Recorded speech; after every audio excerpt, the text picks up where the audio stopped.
President Biden took some questions from reporters the day after the dismal election results for the Democrats. He had a couple of exchanges with PBS's Yamiche Alcindor. Let's roll it. What should Democrats possibly do differently to avoid similar losses in November, especially as Republicans are now successfully running on culture war issues and false claims about critical race theory? Well, I think we should produce for the American people.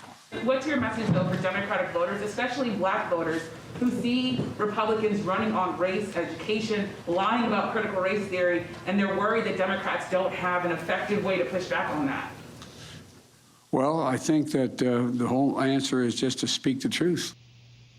Mollie, Yamiche Alcindor, who was very aggressive, she's a reporter, very aggressive with Donald Trump, and he beat up on her as well, seems to be inviting President Biden to push back on what she is characterizing in her question as Republican lies.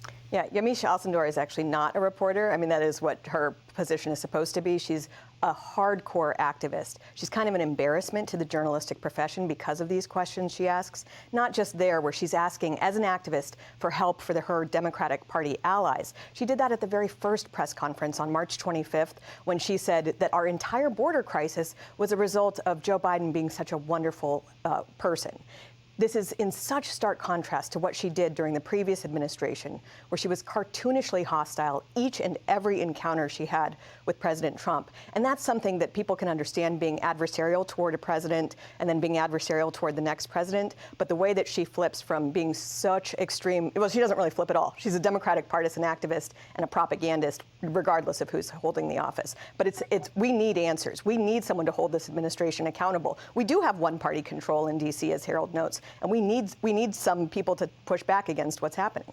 Harold, I should note that James Carville, among others, said, I believe on PBS, that some Democrats need to go to a woke detox center. But, you know, it is true that critical race theory, as narrowly defined, is not taught in Virginia public schools. Mollie's shaking her head, but I want to get you here first. In a more broader sense, though, I think that journalists who considered Youngkin a long shot in this campaign are really missed the fact that parents were upset about mask mandates, about schools being closed for a year under COVID and so forth, and that perhaps parents felt powerless.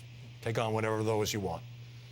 Even the grocery tax, which the governor-elect Youngkin raised near the end of the campaign, resonated with parents and voters. I'd push back a little bit on Mollie. I think that Yamiche is a journalist. I think she may have a different point of view than perhaps Mollie, maybe even me at times. And I do like the fact that she's been as commentators. You're right, paid to have a point of view. But she's as aggressive with one president as she was with the other. That being said, I don't differ with Mollie about how Democrats and others should be. We are in charge of Washington, the House, the Senate, and the White House, and the voters expect something, whether it was Republican or Democrat, and we did not deliver.